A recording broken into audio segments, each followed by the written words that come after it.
Welcome, everyone. This is Our Travel Experiences. I'm your host, Kyle Rasmussen, and today I have with me a badass adventurer, Erin. Erin, how are you today? I'm doing great. That's a very kind introduction. Thank you, Kyle. I was just looking at your Instagram here, and you got some crazy cool pictures on here of being out in the mountains and running and all of that. So I'm really excited to talk about your experiences today. Yay. I always love talking about mountains, so I'm Yeah, excited. yeah, awesome. Well, I'm curious just to kind of start it out. What's your background and where did this passion for adventuring in the outdoors begin? Sure.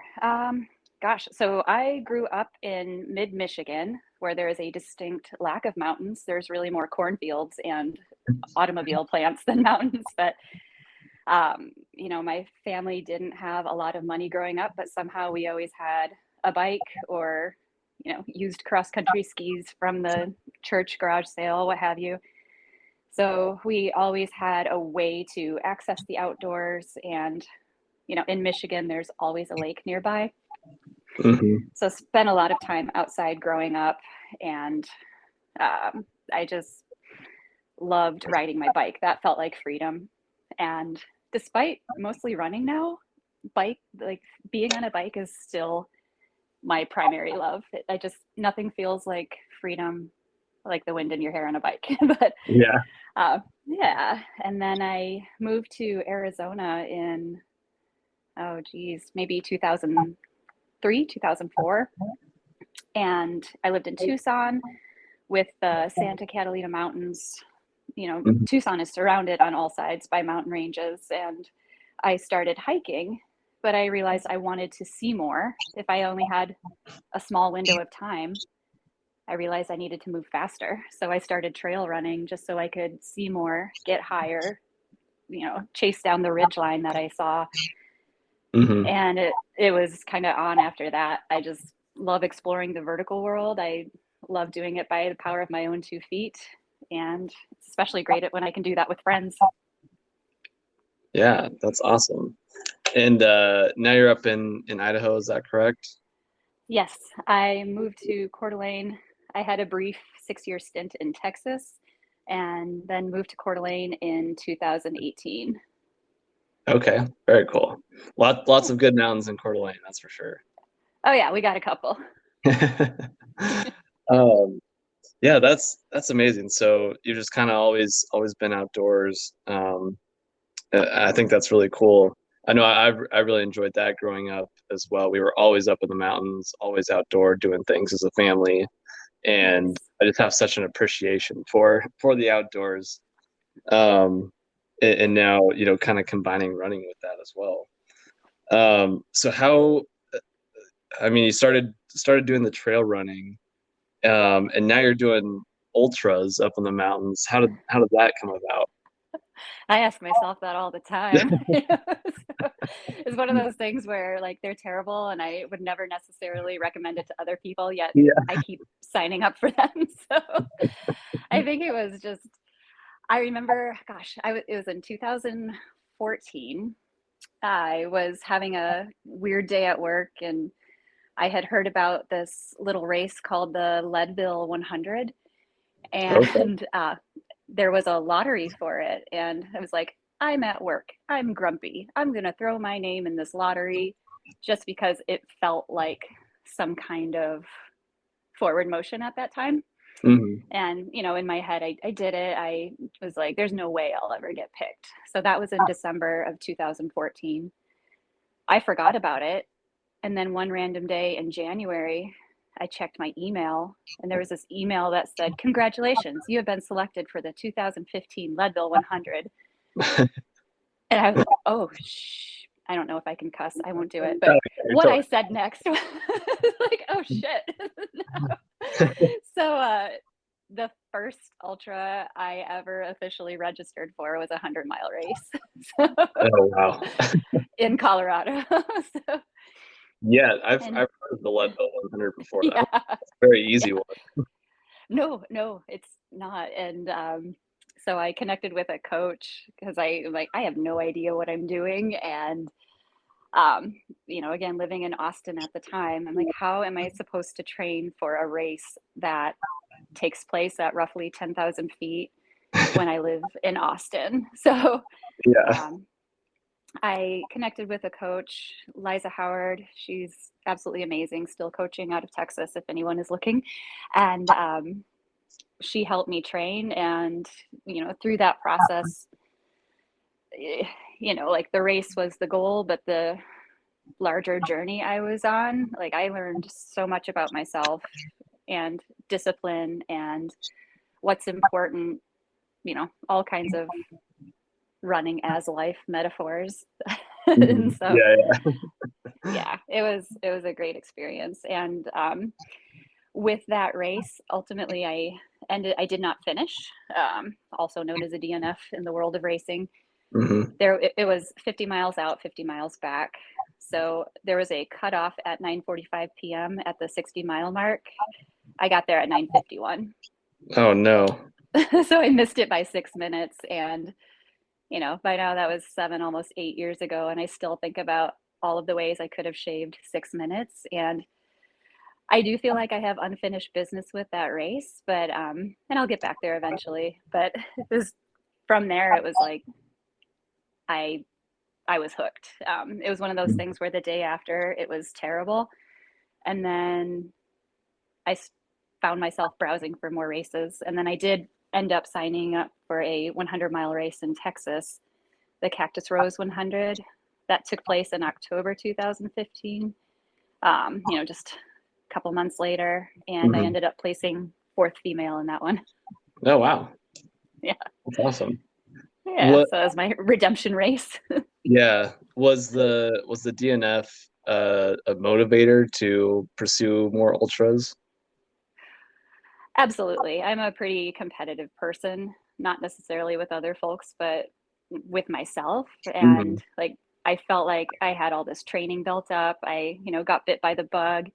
And also the running community is just so fantastic. My experiences of Yeah. being in the running community have been really inclusive and just really warm and fuzzy all around. So hmm I'm like, I want more. I want to do this more. Yeah, yeah, definitely. That's one thing I've noticed as I've gotten into those longer distance runs is how welcoming everyone is. I wasn't used to Yeah. that growing up playing, tennis and basketball and all these other sports.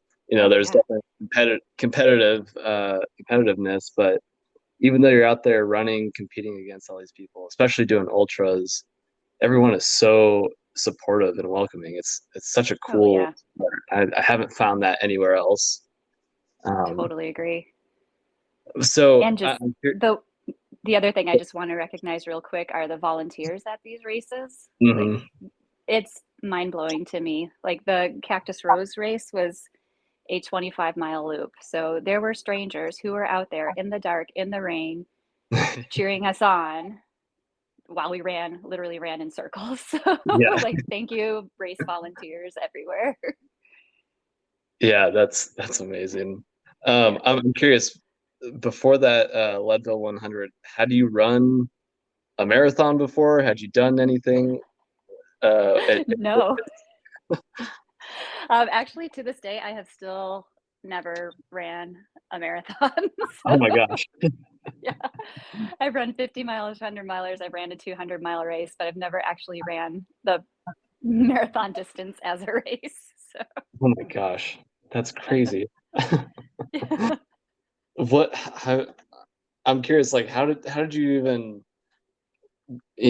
decide on a 100-mile race or like hear about that having not run a marathon? I I was running trail, and if I'm sure a lot of folks may recall the book Born to Run, like so many people. Mhm. That book came out in what, 2008, 2009. And I remember thinking, like, what would it be like to run this long distance or to do this, distance in one go? And so I think I started, diving into trail running content back when Trail Runner magazine was still an actual magazine and things like that, and hearing about these races. And it was one of those things where like, oh, I'd like to try that someday. But, Hmm. it's as humans, it's so easy for us to, make up reasons of why someday isn't now.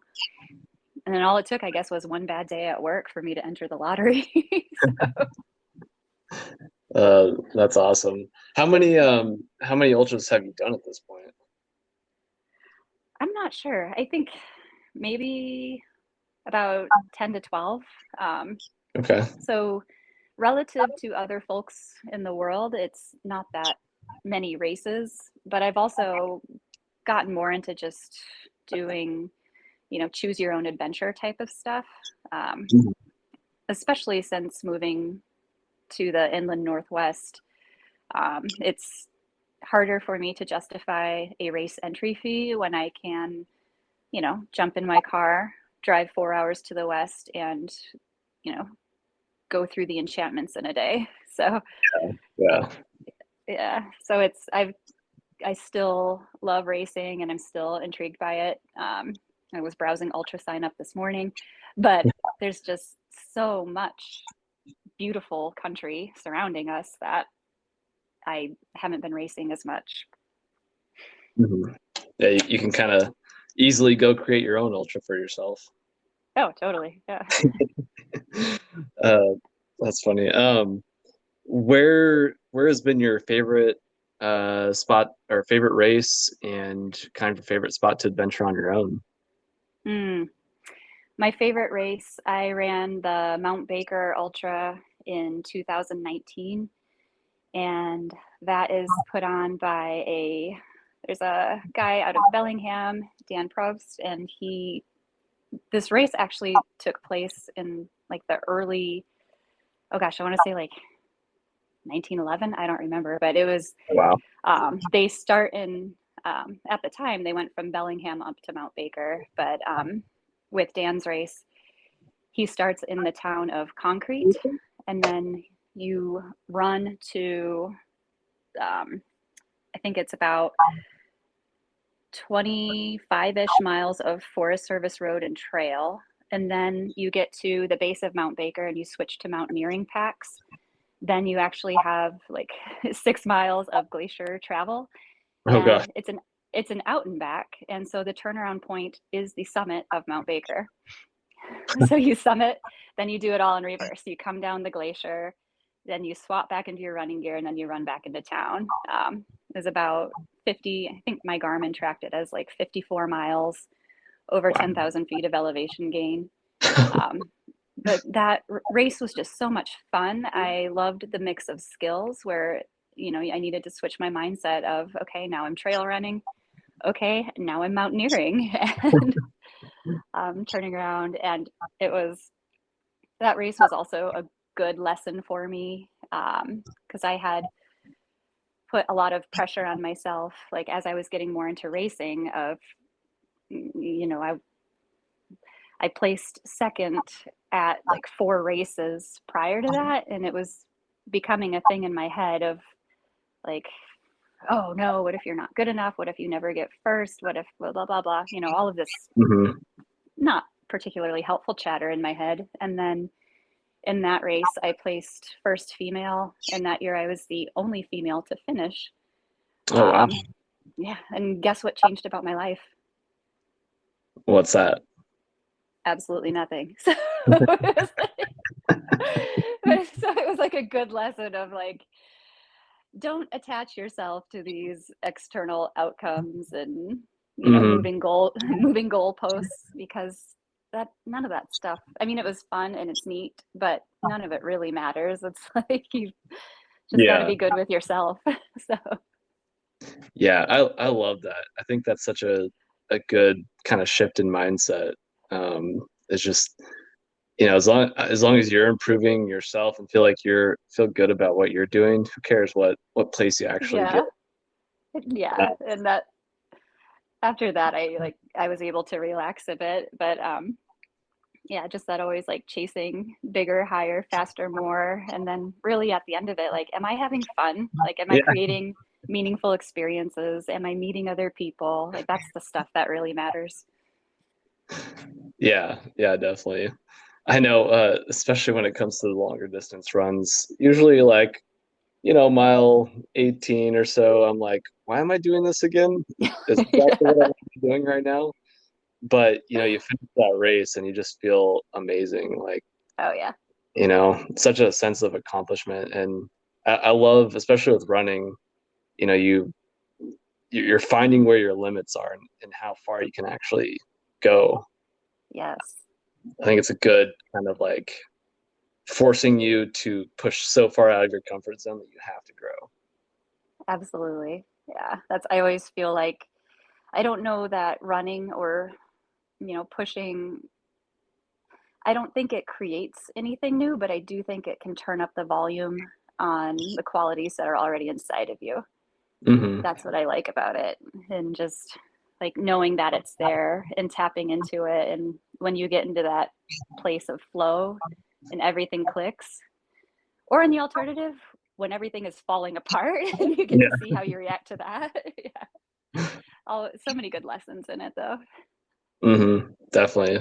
I think it's such a good mental trainer, so to Oh, speak. 100%. Yes. Yeah.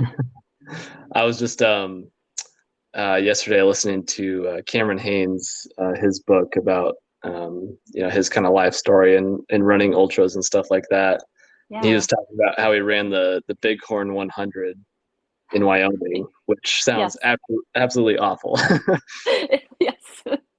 uh, but yeah, he was just talking about how he kept trying, like, was doing everything he could not to quit because it was just such a brutal race, and he was missing all of his goals that he had set for himself, but he persevered and made it through. Hmm. I think it's just amazing, and I love, again, you're pushing past your limits. I think that's so cool. Yeah. Yeah. And just seeing like, how do I show up in this race and how does Hmm. that translate to how I show up in other areas of my life? Yeah, yeah, definitely. I'm gonna guess, after doing 100-mile race, everything else in life is probably a little bit easier. Yeah. In some ways, yes, and in some ways, no. So, like you mentioned a moment ago, whenever I have that, I'm doing something that I don't necessarily want to do, I can tell myself like, oh, this is mental training. This will make me tougher for when the going is not so great. Hmm. Um, and and in other ways, though, like it sometimes I have a hard time returning to the real world, so to speak, after a race or after a big adventure. And I imagine, like with anyone traveling, if you've ever traveled and had a really meaningful trip, and then you come home and like, it's weird to come back to reality because you've just lived and existed in a space that is very intentional and you're accomplishing this goal and then you come back, and so sometimes that transition space is challenging. Hmm. But yeah, I think it's all been so formative, and I'm just so grateful for all of the experiences that I've had. And Yeah, yeah, it's really nice to sleep in a bed at night too. That's another thing.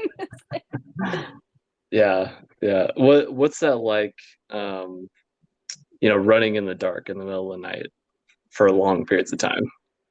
Oh, it's definitely, I get that tunnel vision where um yeah, you're running with a headlamp, and in my experiences, sometimes if the headlamp isn't adjusted properly, it's bouncing. So you Hmm. have this 5 foot tunnel of bouncing light that you're just kind of following. And um, I like it though. Like also in my experiences of mountaineering, where you have the alpine star, which means you get out of your tent at 12:30, 1 a.m. and you take off. Um, it really does. I mean, it narrows your focus, and you have one job, and it's to move forward one step at a time, illuminated by your path. Um, so far, I've never had anything like hallucinations or anything while running. I have some friends who have, but I almost find it peaceful because the Hmm. focus is so narrow. Like the bouncing light gets tired. there's a peace to it, or a simplicity of you're just moving forward in this tunnel. Hmm. Yeah, probably it's just you out there by yourself. So Yeah. I'm sure it's probably really reflective as well. Yeah. Yeah. And the biggest thing though is that don't spend too much time looking around, because if you Ah, happen to catch the glowing eyes of some kind of animal, that's scary. yeah, Yeah. I'm sure that's a good motivator to run faster. You don't know what's out there chasing Oh yeah, yeah, exactly. you. Do you do any other mountainous activities like rock climbing or things like that? I do. I'm a perpetual motion machine. I started skiing with a mixed success this past year. um, yeah, so I like to ski. I like to rock climb, ice climb.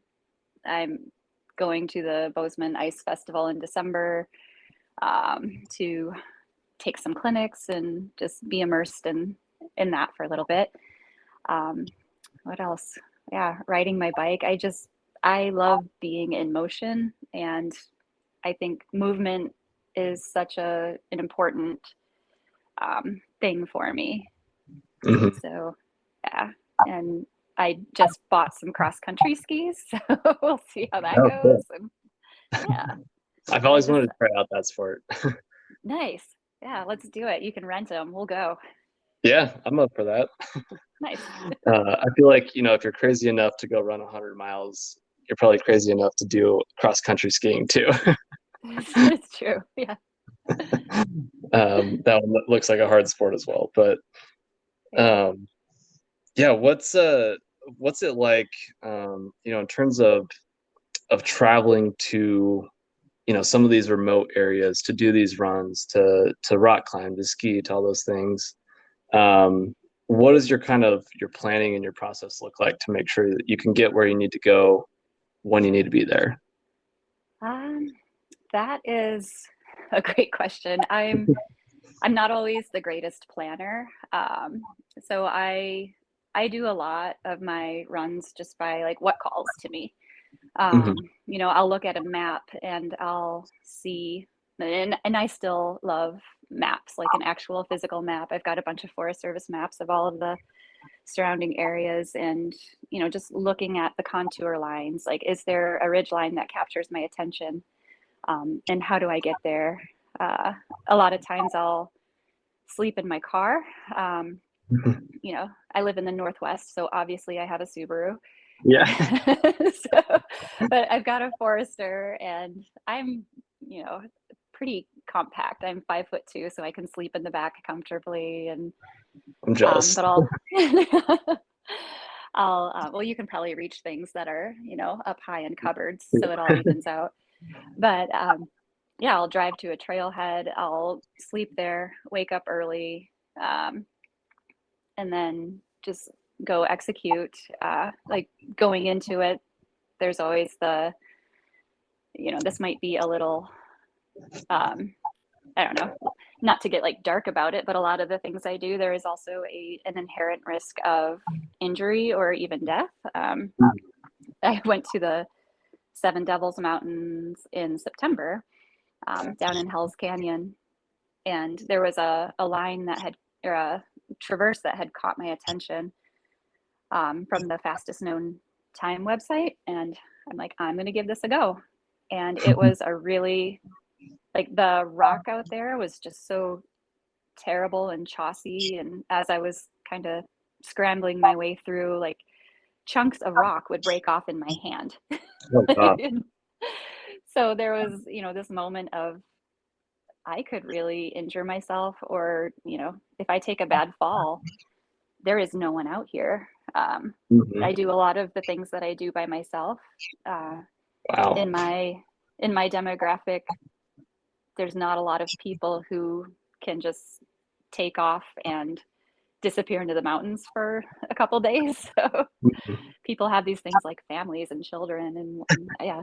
So Ridiculous. so for me, yeah, yeah, I can just go. And um, but I do, yeah, I do a lot of it alone. So I do have a Garmin InReach, which is a device that can be activated for SOS, or I can send my tracking link to other people, and then Mhm. they can watch how my day unfolds. And if my dot stops moving, they can, let someone know.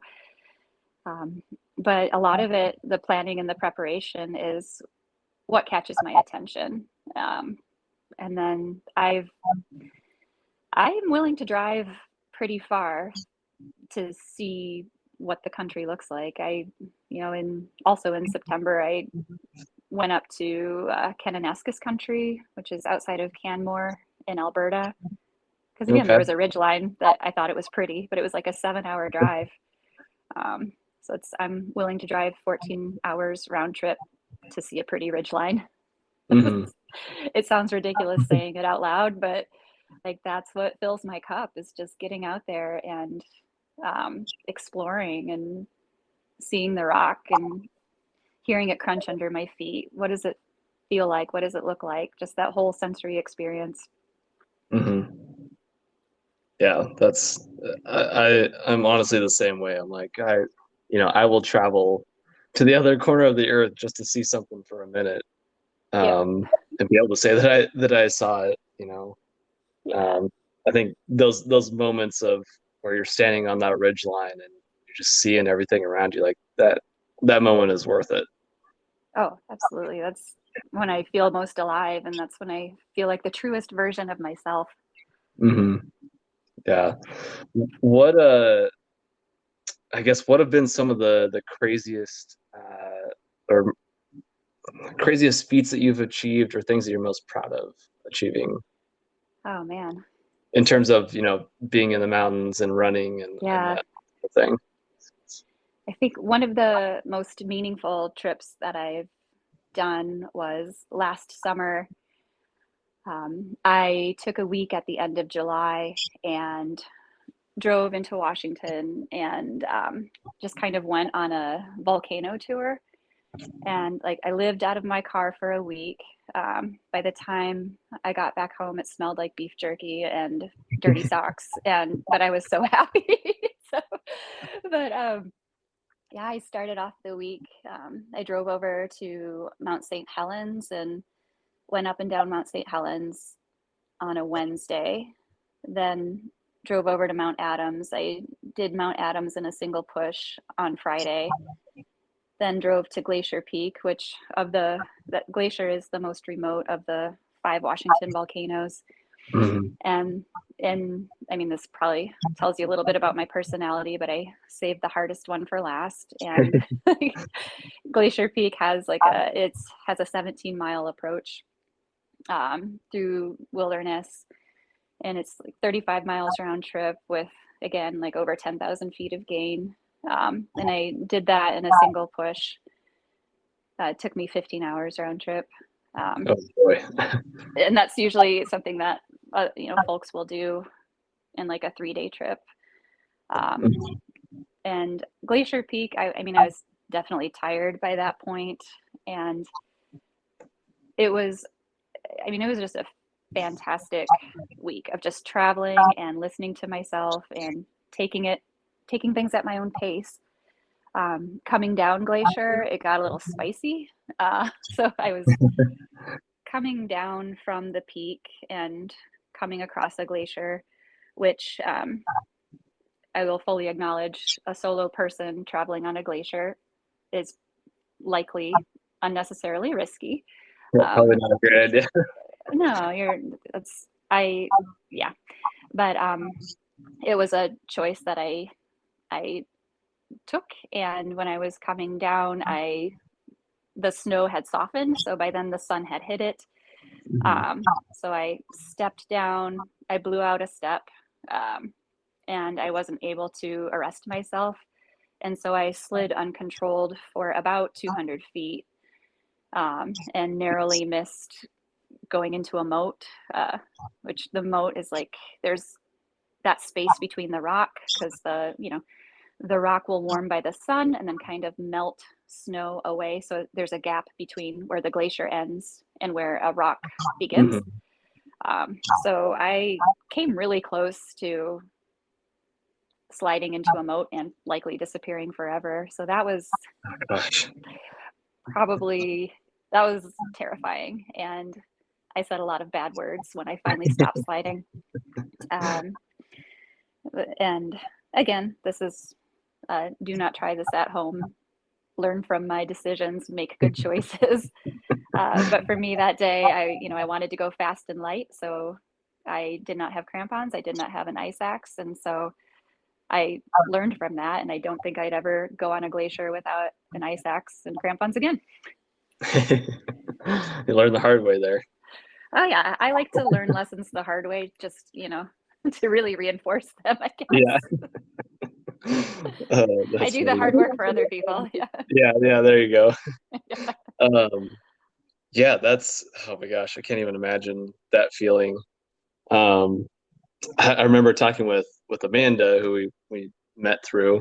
Yeah. She was telling me of all these crazy stories. I think some of them were with you, and I'm like, I don't know if I'd actually want to go on an adventure with you because there's a good chance my heart's gonna start pumping a little bit faster than I wanted to. Yeah. Yeah. Well, there's only one way to find out. Let's go. Yeah. Has there been any other kind of harrowing experiences like that for you? Um, yeah, there's even locally, I think that's the I had a just out on Micah Peak, so out of Liberty Lake, if you're in the Hmm. Spokane area.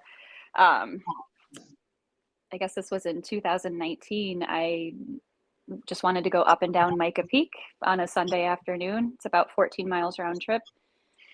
And as I was approaching the peak, there were these two, maybe 13, 14-year-old boys who, like, I hadn't seen anyone at all that day. And right near the peak, these two young mountain bikers came riding their bikes toward me, just screaming and shouting. And, my brain was in like peaceful, I'm on a run mode. So to see Hmm. these two teenage boys like shouting towards me, I was like, what is happening? But there was another mountain biker, uh, older gentleman who was out riding that they found down. And despite having all of the cell towers on Micah Peak, there's weird pockets where there's no cell service. And so they had tried calling 911 and they couldn't get through. And I happened to have my Garmin InReach with me. This isn't an advertisement, but it's a good idea to have one if you're going to be Yeah. doing a lot of adventures. But so I hit the SOS button and then ran ahead, and it just looked like this gentleman had been riding his bike and then kind of fell over. So being involved in like activating SOS, having first responders come on scene, they initiated CPR, the helicopter came out, the whole 9 yards. So that was a really interesting thing where, I was just out for a casual Sunday afternoon run, and then it turned into a rescue mission. Jeez. And then and that was, just here local outside of Liberty Lake. So, even though I was within a stone's throw of a town, Hmm. things it can become a wilderness context pretty quickly when you don't have Yeah. cell service or when there's no one else around. And I remember I got so frustrated because I was talking with the rescuers and they kept asking me like, what are the nearest streets? Like, tell me the nearest cross streets. And I'm like, I'm on a mountain. Like, I don't have streets. I'm on a trail. Like, I don't know how to describe this to you other than my GPS coordinates, which is going to be far more accurate than any streets. Yeah, yeah, exactly. They just kept asking, like, what are the cross streets? I'm like, there are none. Oh man. Yeah, I mean, that's crazy. You never know what's going to happen. Um, Mm-hmm. so I feel like it's always good to be prepared there. Oh, yeah. Um, yeah, with going out adventuring, especially on your own, um, what do you recommend people take with them? If maybe they don't have a Garmin InReach or something like that. What kind of stuff should you have with you if you're going on a trail run, out there in the middle of nowhere, or going out mountaineering by yourself? Yeah. Snacks. Snacks. Yeah. That is I important. mean, beyond that though, I kind of I subscribe to the well, with the exception of Glacier Peak, but the better to have it and not need it than need it and not have it sort of Mhm. mentality. So I will, there's 10 essentials. Usually you can find it online because I can't remember all 10 in the moment, but I don't bring those all of the time. But like for a trail run, like definitely bring a jacket. Weather can change quickly in the mountains. And never forget that you are in mountains, even if it is just, Micah Peak or Mount Spokane. Mountains are mountains. They create their own weather and it can change Mhm. quickly. So bringing layers. If you're going out for long distance, bring a water filter. Um, I like to carry a lighter because I figure, if something goes really sideways, maybe I can at least create a fire or use it for signaling. And a cheap plastic Bic lighter really isn't going to add much weight to your pack at Yeah. all. Um, I do like carrying those little, again, they're like the little flimsy mylar blankets. Like those are super Mm. helpful. Especially you can generate a lot of heat wrapping one of those around you. And again, that's maybe a couple ounces. Um, so just some basic safety things. Tell someone where you're going and your approximate return time. Like if I'm going on a big run, I'll usually tell a friend, this should probably take me between, 6 and 8 hours. If you don't hear from me by 12 hours, something's gone very wrong. Yeah. Yeah. So there's like the estimated time. There's the my day has taken a turn, but I'm still okay time. And then there's the this is not good time. Yeah. Yeah. Yeah. That's the one that I'm not good about. I like disappearing for a while, but I should Oh probably tell yeah, it's the what I'm best. doing. Yeah. Yeah. Um, but so you have your business Updraft Counseling, is that correct? That's correct. Yes. Okay, cool. So tell me about that. How did that start? Sure. Well, it started as I mentioned earlier, I decided that 2022 was the year I was going to learn how to ski. And it was going really well right up until the point where it wasn't. So um, in February, I got into a skiing accident. I got going too fast. I couldn't control my speed. I, caught an edge and I ended up tearing my left MCL and left ACL, Oh, which was absolutely devastating. Like as a person who like movement is a critical component of my life and to suddenly be unable to do that was pretty horrible. And and it was also I'm a human. I've gone through some things and so movement is also a large part of how I cope with the ups and downs of life. And at times, I've probably used it as an avoidance mechanism too. So to suddenly not have movement in my life and to have to just sit with all of my feelings, gross, sounds yuck. terrible. It's terrible. Yeah. So, and I say this as a licensed clinical social worker, feelings, whoa.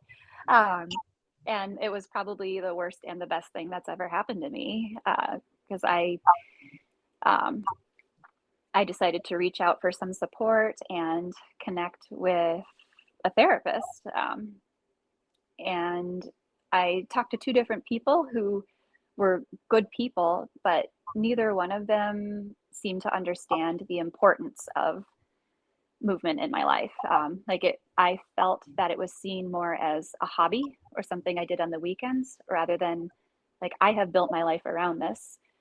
and Hmm. um, and I was looking around like who someone needs to work with folks who have been injured and someone needs to understand the importance of like mountains and vertical pursuit and movement and hiking and all of these things. Like someone should really have a counseling business that, you know, looks at people who work and play in these wild spaces.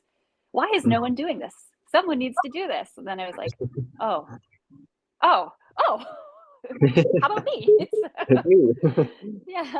So it was like, sometimes when you see a gap and you're looking around, like, who's going to fill it? And then you realize, okay, I guess I'll step into it.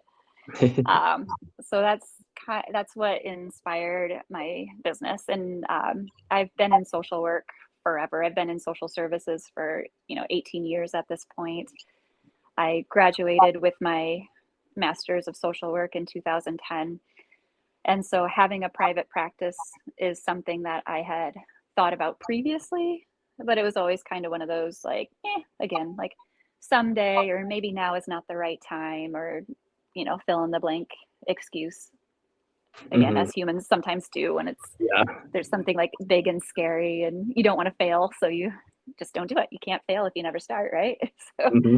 Yeah. um so I thought about it more and more, and it just felt right. Like in my bones, in my gut, it just spoke to me. And so I decided to do it. And I remember I had my injury in February, and I think I filed for the business in like the end of March, like started going through the process in Idaho.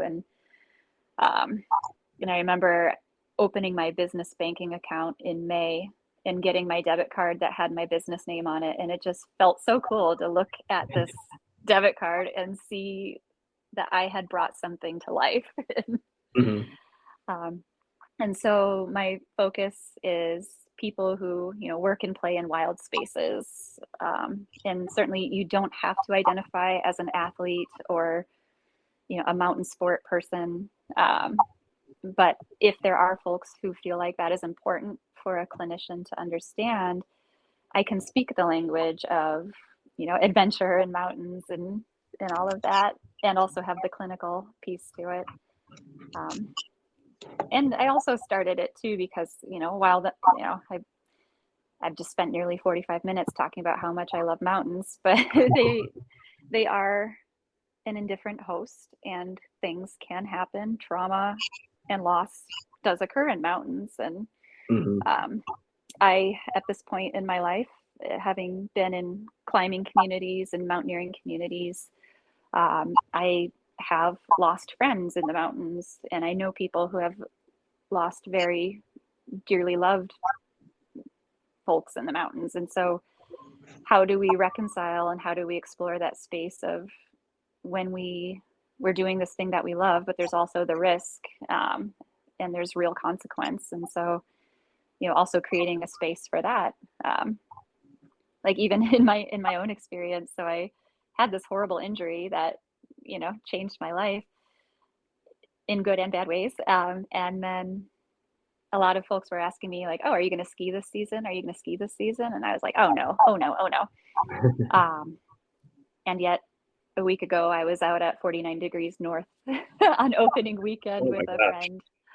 Um, my friend Taylor, bless her heart, she was very patient with me, but I went out skiing again. And there were many people who did not understand why I would want to do that again. And Hmm. I know it doesn't make sense to everyone, but it calls to me. So if there are other people who are trying to reconcile, how is it that, this sport or this thing that I love that has had real consequences, and yet I still pursue it. Um, I can hold space for that. Hmm. Yeah, I think that's amazing. Especially if you lose someone or have a serious injury out there, I'm sure it can be hard to get back out there. You're gonna hesitate maybe a little bit to do that. So that's really cool that you're helping people through that and get them back out to what they actually love doing. Yeah, and like they're not weird. It's not a death wish. It's not a why are it's like I get it. I of course they are the expert of their own experience, but I can Mhm. understand and I can walk beside folks who are navigating that. Yeah, that's awesome. Have you through your business? has there been some successes that you can point to so far? I That's a tough one. I think I've talked with so many wonderful people. Like that's just the part of why I love social work and love what I do is even though I consider myself an introvert, like lots of people overwhelm me, but one-on-one talking with someone, like we hold so many amazing stories, so many amazing experiences, like good and bad and tragic and horrible and beautiful. And it's an honor for me to sit down with someone and to have them trust me to share Hmm. their story and their experience with them. Um, and I always, it always makes me so happy when, um, I talk with a client and we talk about a strategy. And when they come back to the next session and they say, oh, I tried, X, Y, and Z, and it worked. And it's like, oh, that's great. Like, Yeah. that is so cool. And like, it's also an honor just to witness other people as they are, navigating this hairy thing called life and, Hmm. getting to, again, bearing witness to their stories and their experience and their pain and their joy. It's an absolute honor.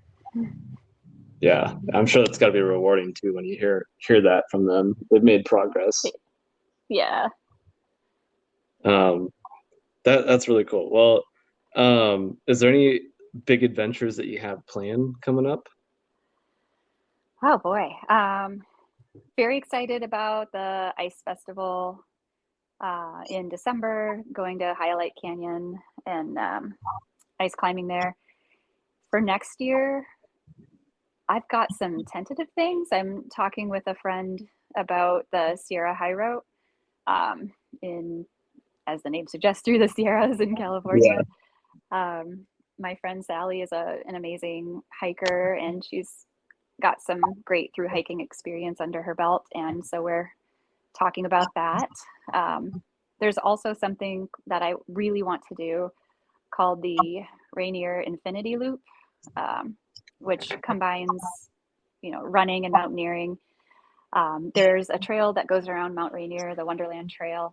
So the Infinity Loop is the idea of you would summit, go up and over Mount Rainier, run half of the Wonderland Trail, go up and over Mount Rainier again, Oh and my God. then run it in the opposite direction. So again, kind of making an infinity loop. So, but Mhm. it was double summits of Mount Rainier with over 100 miles of running. Um, I want to do it so badly. As you can imagine, I'm having trouble recruiting another person. I can't imagine Yeah, why. yeah. I'm like, hey, do you want to give up a week of your life to do this Yeah. really hard thing that's probably going to involve terrible weather and sleep deprivation? So, You know what I'm, the funny thing is? I'm like, that sounds like a really fun challenge. yeah, yeah. I think I would love to complete it with another woman because, like, for fastest known time, I think the last female team to complete it was in either 2019 or 2020, and they ran into some bad weather, so it added some time. Like if one could find the perfect weather window, it would be so much fun. But that's, just to try it. I don't, setting the fastest known time would be cool, but I just think having that experience with another person, Mhm. I mean, the stories you would come away with. So Yeah. yeah, so I'm like shamelessly courting a few friends to see if I can convince them to do it with me. So yeah, but no bites yet. What is the fastest time right now for that? I haven't looked at it lately, but I think it was around 5 days. Um, Okay. and again, that was part of it was the team. The two badass women who did it, they ran into some weather. Like they got all the way up to Camp Muir, which is like 10,000 Okay. feet for the second time, and then had to turn around. Oh no. And then I think they had to like wait it out in their van for a while, and then they went up again. So they essentially almost completed three summits of Rainier. Jeez. One is hard enough, let alone three times. Yeah. So tremendous amount of respect for them.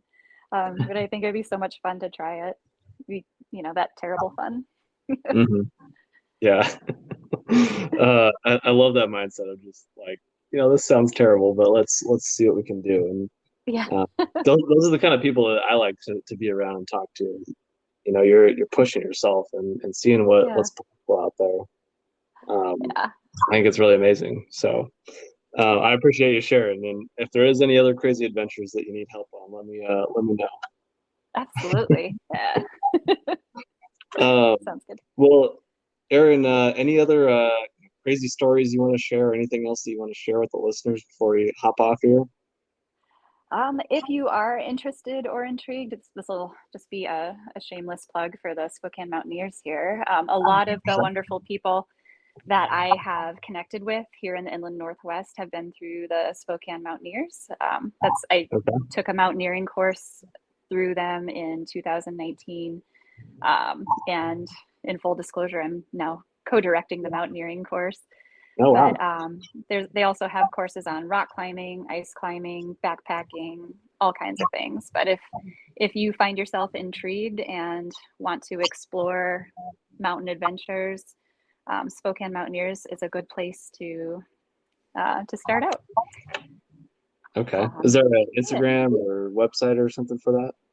yeah, I think it's just Spokane Mountaineers on social media and the website as well. Okay. But I've met a lot of wonderful people through that organization, and they're also involved in conservation efforts in the Inland Northwest. Just do a lot of good things for the outdoor adventure community. Yeah, that's awesome. Yeah. And where can people find you? My personal Instagram is it's just my full name, Erin Lynn Good, and my business Instagram is Updraft Counseling. Okay. And I think the Yeah, website is the same, right? yep, Updraftcounseling.com. yep, updraftcounseling.com. Yep.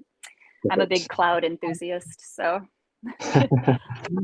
Yeah, I got the website up here too. I love the pictures on here, and very easy Oh, to navigate and see everything that you offer too. So oh, nice. Thanks. Yeah. good. Well, awesome, Erin.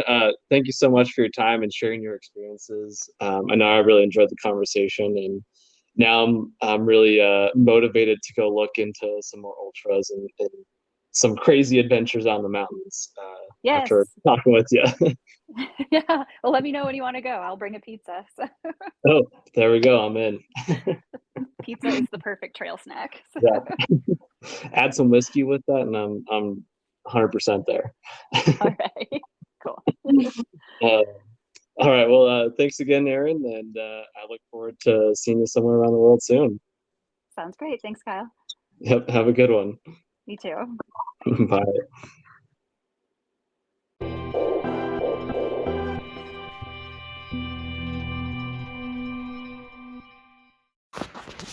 Hey everybody, Kyle here. If you enjoyed today's show and want more, you can always check out every episode on Spotify, Anchor, YouTube, and now Amazon Music as well. Just search for Our Travel Experiences on any of those platforms and it will pop up. You can also find everything all in one place on my website, ourtravelexp.com. And if you want to see my travel pictures as well as travel pictures from guests on the show, you can check them out on Instagram. The page is called Our Travel Experiences Podcast. And if you want to share your own pictures on the Instagram page or be a guest on the podcast, you can message me via that Instagram page or email me at ourtravelexperiences@outlook.com. I would love to see your pictures and hear about your travel experiences, so please send them my way. And if that isn't enough for you, make sure to check out my weekly YouTube show, From Around the World Fridays. Every Friday, I'm taking 5 to 10 minutes to answer questions from listeners, share some souvenirs that I bought over the years, share my postcards over the years that I've accumulated, or share videos and pictures from one particular city or country that I visited, and so much more. So check it out, guys. You won't be disappointed. And make sure you go subscribe to that as well. Thanks again for listening, and I'll see you somewhere around the world soon.